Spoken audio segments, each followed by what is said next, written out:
الله الرحمن الرحیم. ګران عزتمندو، د دې نه مخکې د ډېرو خلکو سره ما ویوز وکړلې.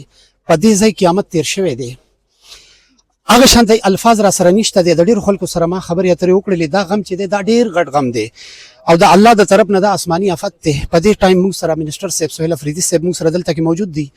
راځئ د دوی سره خبرې کوو چې څه ویل غواړي. سر بسم الله الرحمن الرحیم. بالکل چې څنګه تاسو ویل دا چې موږ چېرته ولاړ یو دلته کورونه وو او په دې کې چې کوم دي دغه زموږ سره یو کس یا دوه کسان پاتې دي او بیا پکې چې کوم دي ټول فیملیز پکې شهید شوي دي. د ټولو نه غټه المیه چونکې افسوسناک واقع خو هسې هم ده، خو په دې ټایم کې لکه مطلب د دې د بېوسۍ دا حالات دي چې مطلب کم شهدا چې ملاو شو هغه ټیک دی، خو بس پکې غیب دي. اوسه پورې چې کم دي سرچ اپریشن شروع دی او دا ډېر غټ کاڼي راغلي دي. لکه د دې لاندې زمونږ چې کم خویندې ورونه دي هغه پراته دي. بس الله دې وکړي دا دعا به کوو چې زر تر زره ملاو شي. 209 اوسه پورې چې کم سرکاري فیګر دی دا شهید شوي دي. تقریبا 160 پورې دا میسنګ پرسنز دي، خو دا هغه دي چې خلکو ته پته ده چې دا میسنګ دي. د دې نه علاوه نور هم شته چې هغه روغه فیملی کومه تللې ده پکې، نو د هغې ډیټیلز لا فلحال موږ ته نه دي معلوم. نو د خیبر پښتونخوا د ګورنمنټ څومره مشینري د هغه لګیا ده، انشاءالله تعالی سرچ اپریشن شروع دی. نو امید دی چې انشاءالله زر تر زره به چې کوم دي دغه خلک ملاو شي انشاءالله. سهیل افریدي صاحب، یو خو کوم خبره وکړو انساني دماغ انساني ذهن که زموږ دا ویډیو خلک ګوري او مونږ ورته دا ګټه وښیي دا ګټې چې دا کنټینر هم دا ګټه نشي وړی. داسې ګټې دي چې هغه 100 کسان که یو ځای شي دا ګټې نشي وړلی.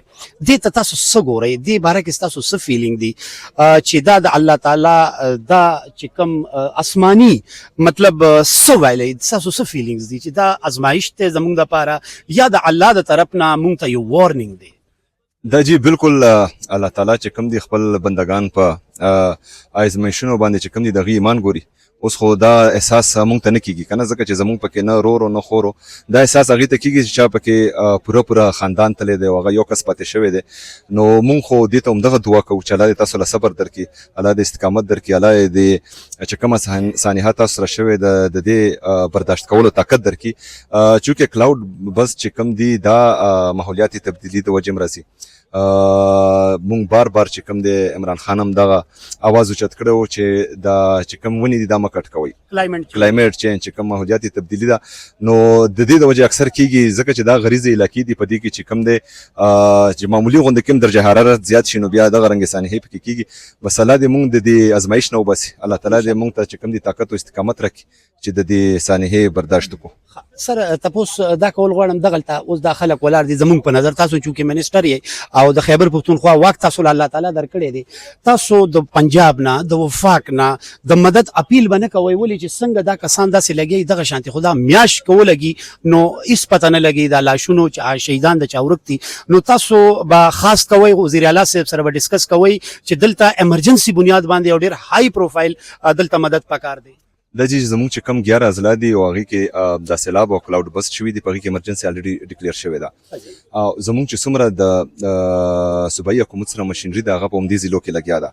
بیا مونږ چې کوم مونږ سره پرایویټ لکه زه سی ان ډبلیو منسټر یم، زموږ سره چې کوم پرایویټ ټیکداران دي د هغې مشینري مونږ ورته چې خیر دی تاسو یو هفتې 10 ورځو لا خپل کارونه بند کړئ، خو چې څومره غټه مشینري ده هغه چې کوم دي د علاقې ته راوستل شي چې د هغه چې کوم دي، ځکه چې دا تقریبا یو سپاټ نه دی 10-12 سپاټس دي او په دې باندې انشاءالله کوشش کوو چې زموږ څومره مشینري ده څومره وسایل دي هغه ټول دلته راولو او دلته چې کوم دي ډپلوی کو او زر تر زره چې کوم دی دا کم میسنګ پرسنز دي دا پیدا کو. یو لازمه مونږ چې د پیر بابا د بازار کې دلته راتاوېدو کم چې د دې دنیا نه لاړل دوا به کوو چې الله تعالی دې وبخي او کم چې د هغوی متاثرین دي هغوی له دې الله تعالی صبر ورکړي.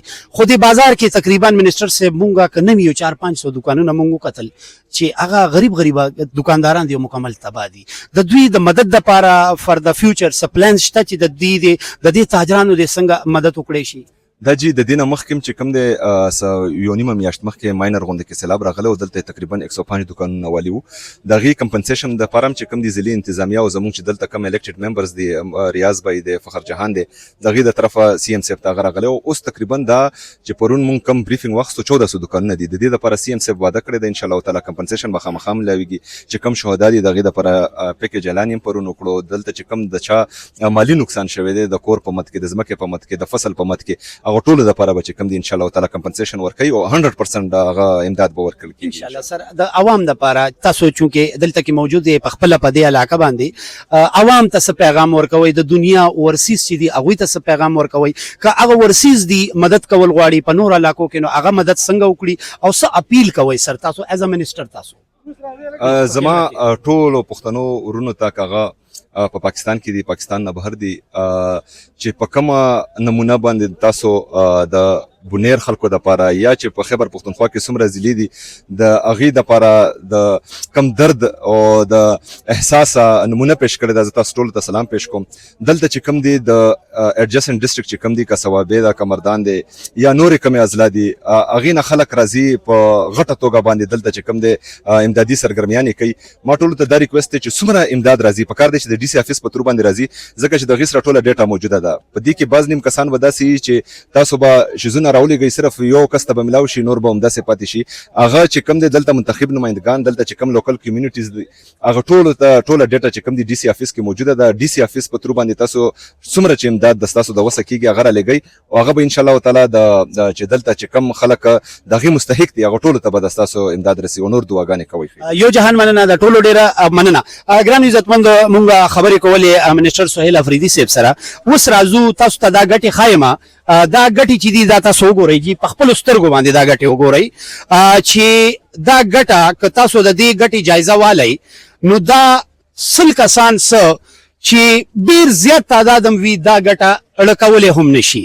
بیا که دې ګټې ته ګورو راشئ دا ګټه وګورئ دا ټولې ګټې چې پرتې دي دا د دې ځای خلک دا وایي مشران دا وایي چې څه وخت کې تندر را پریوزي او د تندر هغه اوبه چې وي هغه ډېره ترخه اوبه وي د هغې ډېر زیات زور وي هغه اوبو ته دا غر چې دی دا غر ورته هم هیڅ شی نه دی.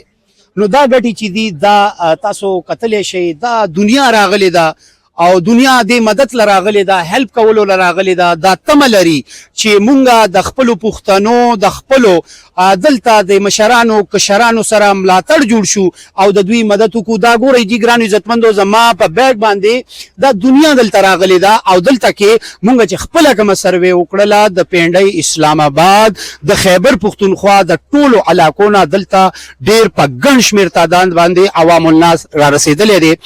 په اخیره کې به بیا دا سوال کوم او سپیشلی د علما حضرات نه څوک چې د قرآن پویه لري او هغه زمونږ نه ډېره زیاته پویه لري چې الله څه فرمایي نو مونږ له او ټولې زمونږ علما حضرات له پکار دي چې هغه دې اناؤنسمنټ وکړي چې پورا قوم دی د استغفار ورد وکړي چې الله تعالی د خپل رحمت سره زمونږ خطایانې زمونږ ګناهونه زمونږ خطاکارانې معاف کړي او الله تعالی دې مونږ له بخشش راکړي. ولې چې مونږ ډېر کمزوري یو مونږ ډېر معصوم یو. مونږ له پکار دي چې مونږ د جایداد په مد کې د رور سره جګړه نه کوو د جایداد په مد د خور سره جګړه نه کوو ولې چې دا پاتې دنیا ده. هر یو انسان چې دې دنیا ته راغلی دی د دې دنیا نه به ځي یو ورځ به راځي تاسو به هم ځئ زه به هم ځم دا ټول به مونږ ځو. خو که مونږ په دې دنیا باندې ښه ژوند تېر کړو د خور سره د مور سره د لور سره د دې ټولو دعاګانې ترلاسه کړو نو انشاءالله تعالی زمونږ دین او دنیا به روښانه شي. فرحات خان په خپلو دعاګانو کې یاد ساتئ د بشوړۍ د دې علاقې نه د دې غمځپلې علاقې نه مونږ له اجازت راکئ. د الله په امان.